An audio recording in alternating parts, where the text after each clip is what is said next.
ओम नमः परमहंसाय स्वादिष्टकरण समचिन्मकरन्ताय भक्तजनानुसंवासाय श्रीरामचन्द्राय कृष्णाय वासुदेवाय हरे परमात्मे प्रणतक्लेशनाय गोविन्दाय नमो नमः। प्रह्लादनाथपराशरसुन्दरीकर व्यासाम्बरीशतुतोर्णकुली डबल डबल आवाज हो रही है। रुक्मांगदार्जुन वशिष्ठ विभीषणादि पुण्यात्मा परम भागवतामि। चार जुगन में भक्त इनके पद की धूल सर्वसु सुर हरिराज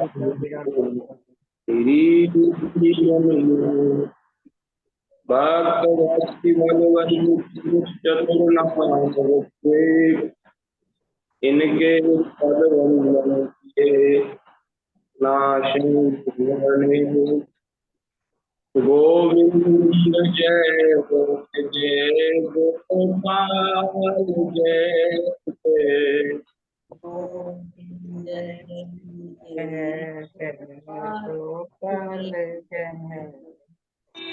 गोविंद जय गोपाल जय गोविंद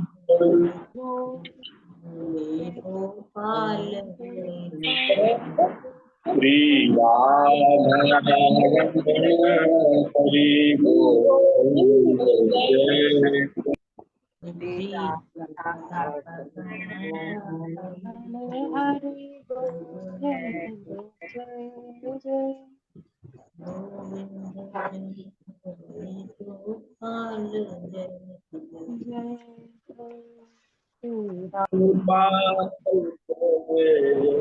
जय गोविंद जय जय गोपाल जय जय राधा रमण हरि गोविंद जय राधा रमन हरि गोविंद जय जय श्री राधा रमण हरि गोविंद जय श्री राधा रमन हरि गोविंद जय जय गोविंद जय जय गोपाल जय गोविंद जय जय गोपाल जय जय गोविंद जय जय गोपाल जय गोविंद जय जय गोपाल जय जय श्री गोविंद जय श्री राधा रमण हरि गोविंद जय जय श्री राधा रमण हरि गोविंद जय श्री राधा रमण हरि गोविंद जय श्री राधा रमण हरि गोविंद जय श्री राधा रमण हरि गोविंद जय जय बोलिए महाराज भगवान श्री जय वृंदावन बिहारी लाल जय श्री जी महाराज जय श्री मद्भागवत महापुराण की जय श्री व्यास भगवान की जय। जय सब संतन की जय। जय श्री सद्गुरुदेव भगवान की जय। जय सब भक्तन की जय। जय जननी गौ माता की जय। जय जय श्री राम। राधे श्याम जय जय श्री सीताराम। हर जय हर महादेव।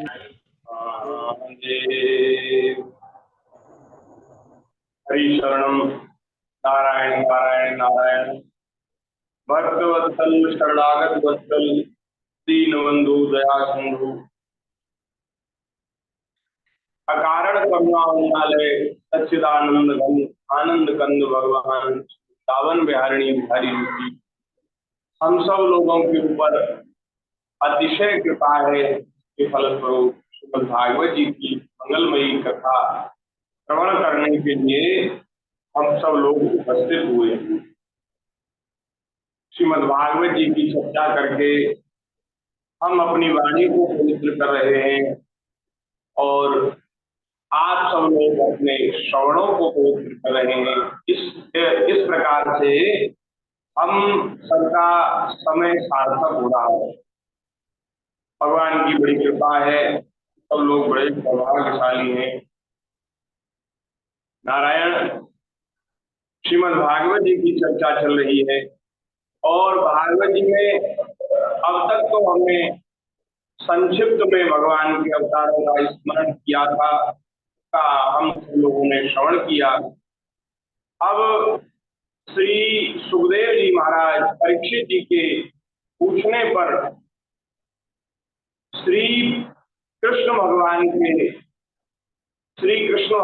के मंगलमय चरित्रों को बड़े विस्तार से श्रवण करा रहे हैं। तो 10वें स्कंद की कथा चल रही है और भगवान श्री कृष्ण की मधुराति मधुर बाल लीलाओं का स्मरण हम सब कर रहे हैं। ये जो भगवान की लीलाओं का जो श्रवण है ना, इससे भगवान के चरणों में प्रीति होती है, प्रेम की प्राप्ति होती है, भगवान की भक्ति की प्राप्ति होती है। ऐसा आप सब लोगों ने श्रवण किया ही होगा। इतने दिनों से सत्संग चल रहा है। आप कोई नए सत्संगी नहीं है, आप तो पुराने सत्संगी हो गए। तो एक साल तो भागवत की कथा ही सुनते सुनते हो गया और पहले से भी आप सब सत्संग करते रहते हैं। तो भैया भगवान के चरणों में प्रेम हो जाए, यही जीवन का परम लक्ष्य होना चाहिए और परम श्रेष्ठ लाभ भी यही है कि भगवान के श्री चरणों में हमारी रति हो जाए, हमारी प्रीति हो जाए। क्योंकि यदि भगवान के चरणों में प्रेम नहीं हुआ तो मनुष्य देह व्यर्थ हो गया। श्री गोस्वामी जी महाराज ने एक पद में विनय पत्रिका जी में कहा है, जो अनुराग ना राम ही सो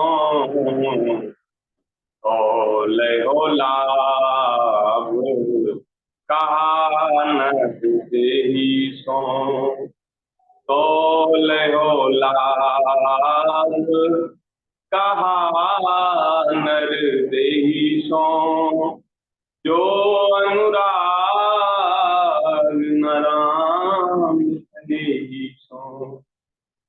अत्यधिक प्रेम करने वाले, करुणा वरुणालय, दीन बंधु दया सिंधु भगवान श्री सीताराम जी में, अरे जीव तेरा प्रेम नहीं हुआ तो तूने मनुष्य जीवन का क्या लाभ हुआ।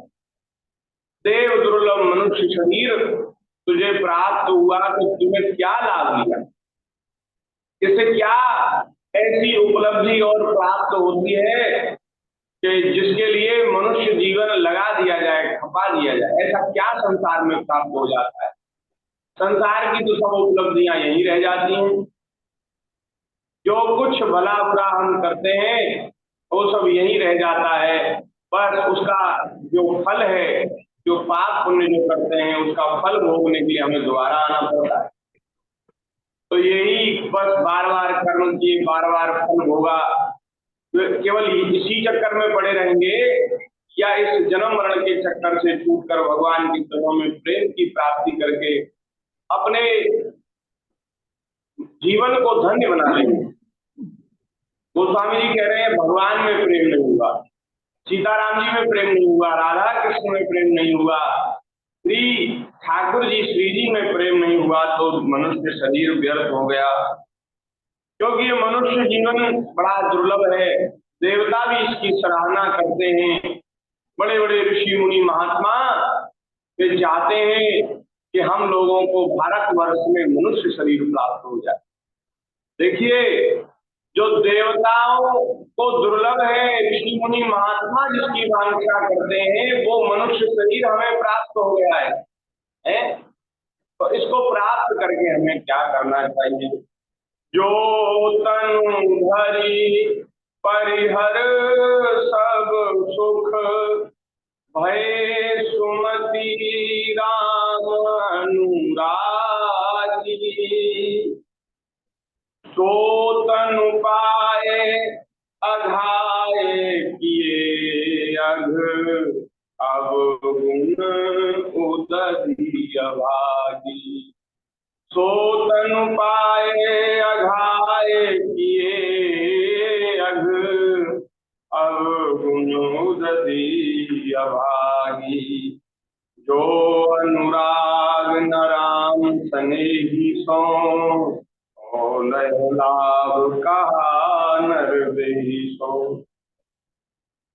बुद्धिमान, गुणवान, धर्मशील जो सज्जन पुरुष होते हैं, उन सज्जनों को ये जब मनुष्य शरीर प्राप्त होता है तो वे सब भोगों का त्याग करके, सब सुखों का त्याग करके भगवान के प्रेम की प्राप्ति में लग जाते हैं, भगवान के प्रेम को प्राप्त करके अपना जीवन धन्य कर लेते हैं। अरे वही मनुष्य शरीर तुझे प्राप्त हुआ, अरे अवगुणों के समुद्र तूने उससे क्या किया? तो स्वामी जी अपने लिए ही कह रहे हैं, अरे तूने तो अघाकर माने तृप्त होकर तूने तो पाप ही किए, अघाकर पाप किए।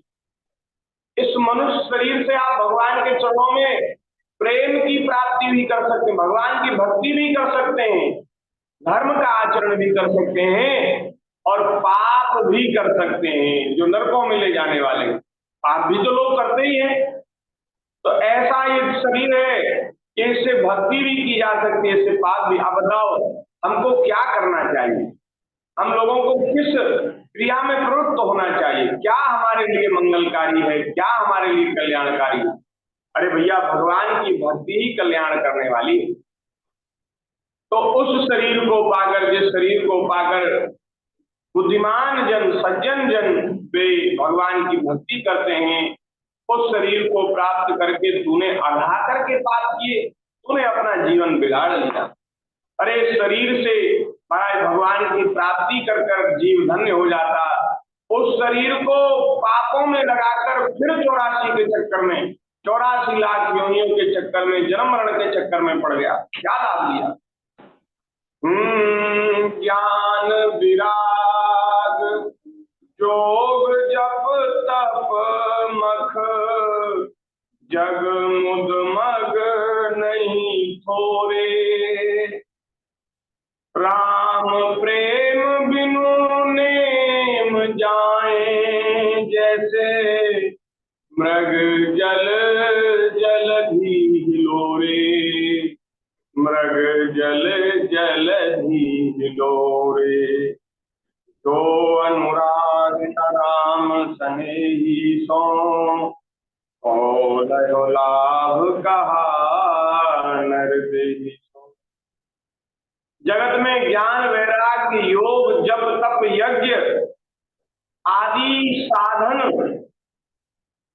जो मोक्ष के लिए बताए गए हैं, कल्याण के लिए बताए गए हैं, उन सब साधनों की कमी नहीं है, बहुत से साधन हैं। लेकिन भैया श्री राम जी के प्रेम के बिना ये सारे साधन वैसे ही व्यर्थ हो जाते हैं। जैसे मृग तृष्णा के समुद्र की लहर, वहां जल तो मिलता नहीं, बेचारा जो पथिक है वो प्यासा ही रह जाता है। मृग तृष्णा के समुद्र की हिलोरें व्यर्थ होती हैं, बेकार होती हैं। भगवान के प्रेम के बिना ये सब साधन भी वैसे ही हैं जैसे मृग तृष्णा का जल। इसलिए भगवान के प्रेम की प्राप्ति करनी चाहिए। श्री गोस्वामी जी कह रहे हैं, अरे भाई संसार में देख, वेद पुराणों को सुन, गुरु ज्ञानियों के पास बैठ, गुरु जी के चरणों में बैठ, ज्ञानियों के पास बैठ और अपनी बुद्धि से समझ और फिर विचार कर। बोले विचार करने के बाद ये बात एकदम पक्की हो जाएगी कि श्री राम जी के चरणों में, राम जी के चरण कमलों में प्रेम, उनके चरणों में विश्वास, ये ही सारे मंगलों की मूल है, मंगलों की जड़ है। भगवान के चरणों में प्रेम यही सब कल्याण का देने वाला है। लोक विलोक पुराण वेद सुनी, समझ बूझ गुरु ज्ञानी, प्रीति प्रतीति राम पद पंकज, सकल सुमंगल खानी। प्रीति प्रतीति राम पद पंकज, सकल सुमंगल खानी। जो अनुराग न राम सनेहिसो, तौलयो लाभ कहा नर देहिसो। जो अनुराग न राम सनेहिसो, तौलयो लाभ कहा।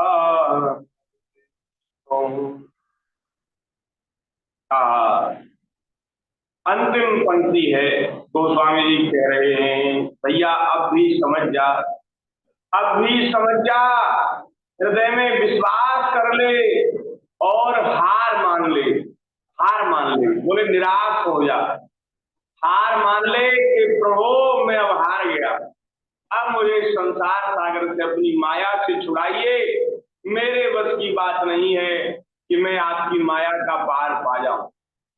गोस्वामी जी कह रहे अजहू जान जिए मान हार ही है, अपने हृदय में मान ले कि मैं तो गया बीता हूं, मैं तो हारा हुआ हूं। जब तक अहंकार रहता है ना, जब तक अहंकार रहता है तो ज्ञान विज्ञान की बातें दिमाग में ठहरती नहीं, भक्ति की बात नहीं ठहरती। तो गोस्वामी जी कह रहे अब तू अभिमान का त्याग कर दे, हार मान ले। बोले महाराज हार गए, हारे के सहारे हैं ठाकुर जी, हारे को हरिनाम। जो अभिमान में रहते ना वो भगवान की शरण में जा ही नहीं पाते। रावण बड़ा अभिमानी था, कहां भगवान की शरण में गया? उसे ये मालूम हो गया था कि मैं मरने वाला हूं, उसको सब समझा रहे हैं, उसको कह रहे हैं। उसके पिताजी आए, पिताजी ने भी कहा, और महाराज उसके एक नाना थे, उन्होंने भी कहा, और हनुमान जी भी समझा करके आए, सबने समझाया, विभीषण जी ने भी समझाया, उसकी पत्नी मंदोदरी ने भी समझाया, लेकिन उसने किसी की बात नहीं मानी। क्यों? क्योंकि वह अभिमानी था। ये जान तो गया था कि मेरी मृत्यु तय है, लेकिन फिर भी अभिमान के कारण भगवान की शरण में नहीं आ पाया। और विभीषण जी ने अभिमान का त्याग कर दिया, विभीषण जी ने त्याग कर दिया, विभीषण जी भगवान की शरण में आ गए और कहा प्रभु असमय अधम, प्रभु मैं बड़ा अधम हूं, पतित हूं, तामस वंश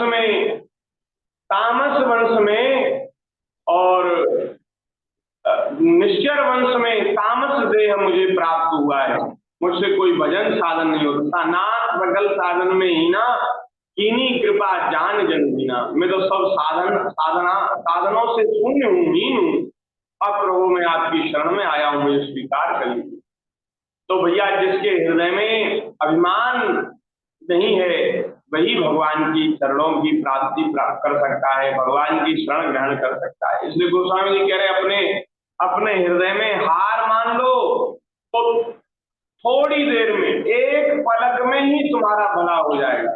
ओए पलक मानी को सुमिर स्नेह सहित हित राम ही, मान मतो तुलसी को। और प्रेम से, विश्वास से श्री राम जी का भजन कर, अभिमान का त्याग कर दे और प्रेम से भगवान का भजन कर, तो एक क्षण में ही तेरा भला हो जाएगा। ऐसा गोस्वामी जी कह रहे हैं, ऐसा मुझे पक्का विश्वास है। मान मतो तुलसी को, ये मेरा विचार है, मेरा मत है, इसको तुम मान लो। ऐसा गोस्वामी जी कह रहे हैं। अजहूं जान जिए मानिहार किए, होए पलक महनी को, सुमिर स्नेह सहित हित राम ही, मान मतो तुलसी को। सुमिर सहित स्नेह सहित मतो, सुमिर स्नेह सहित हित राम ही, मान मतो तुलसी को। जो अनुराग न राम सने, तो लाभ कहा नरदेही सो, तो लाभ कहा नरदेही सो।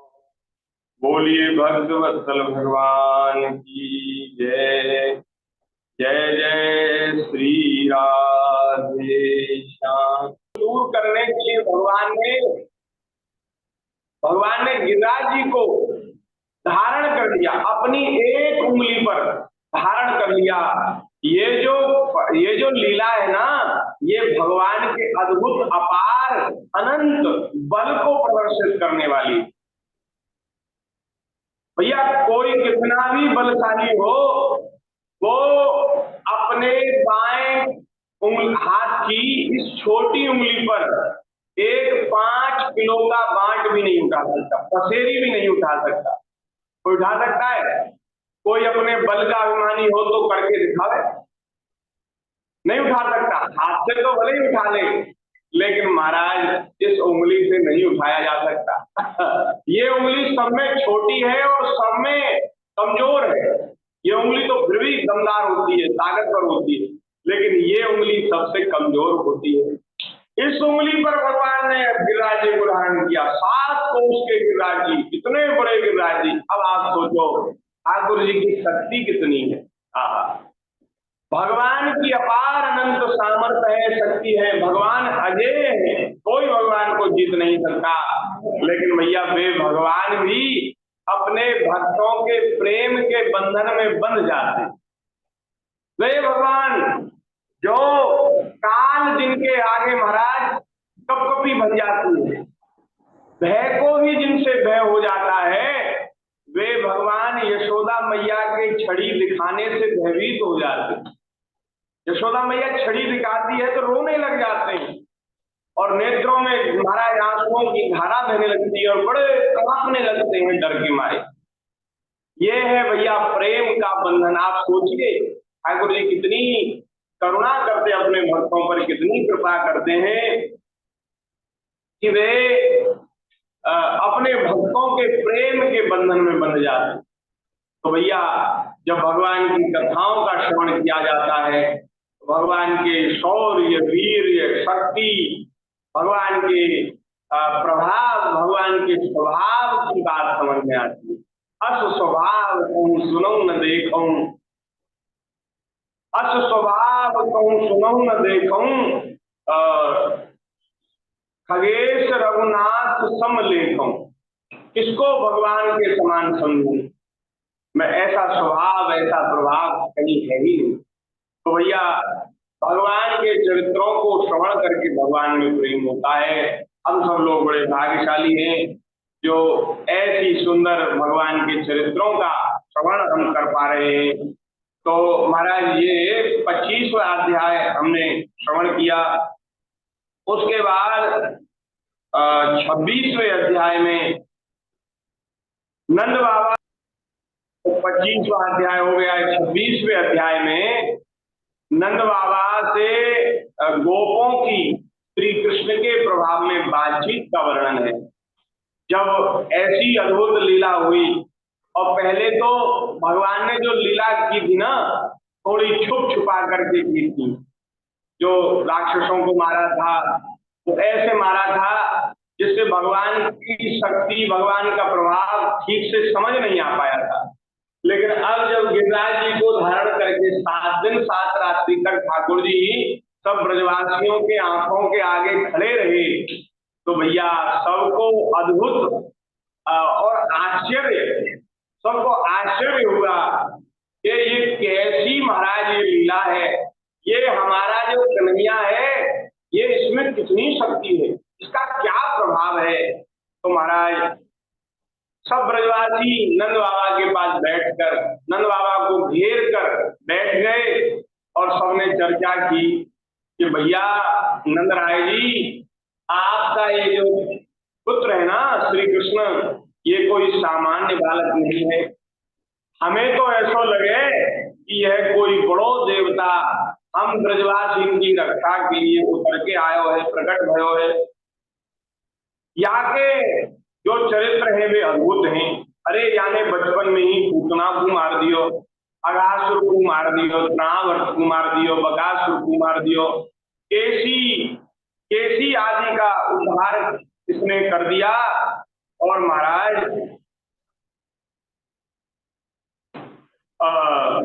तमाम राक्षसों का इसने उद्धार किया, अगासुर बगासुर का उद्धार किया, गौओं को दावानल से बचा लिया, कालिया नाग का मर्दन कर दिया और गिरिराज जी को धारण कर लिया। जो बचपन से अब तक ठाकुर जी ने जो लीला की थी वो सब लीलाएं कहकर सुनाई।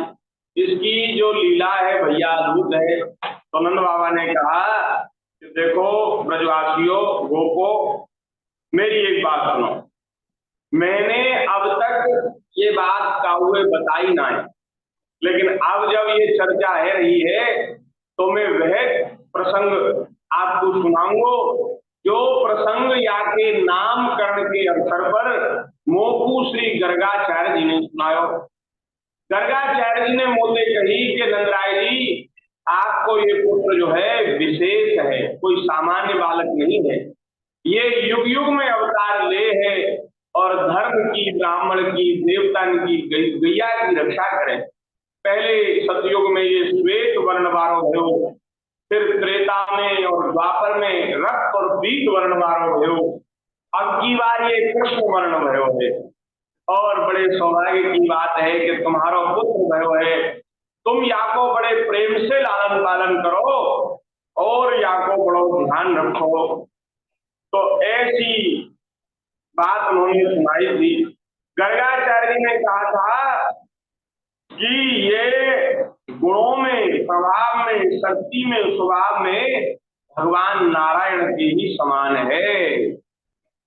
देवतान में सबसे बड़े देवता श्री नारायण भगवान है, उन नारायण भगवान के समान ये है, ऐसा गर्गाचार्य जी ने कहा है।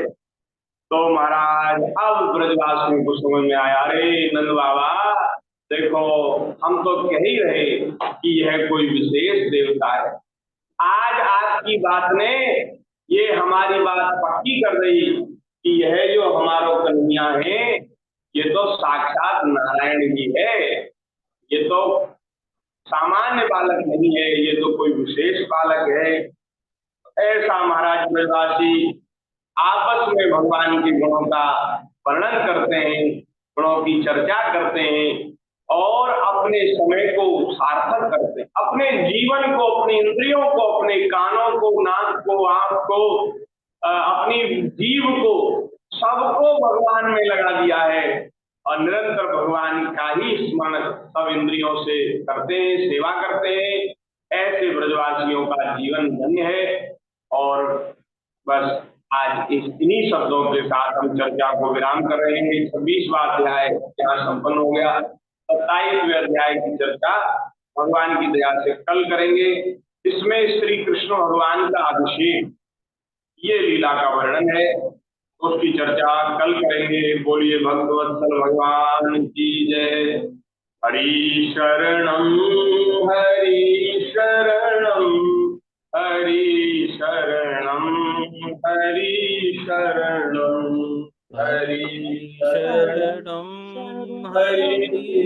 शरणं हरि शरणं हरि शरणं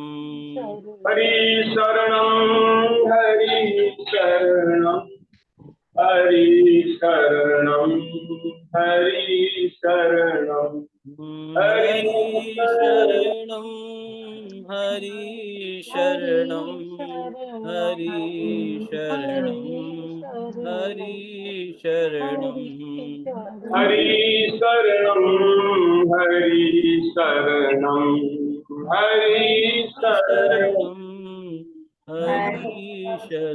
शरणं हरि शरणं हरि शरणं हरि शरणं हरि शरणं श्री वृंदावन बिहारी लाल की जय श्री राधे राधे जय श्री सीताराम।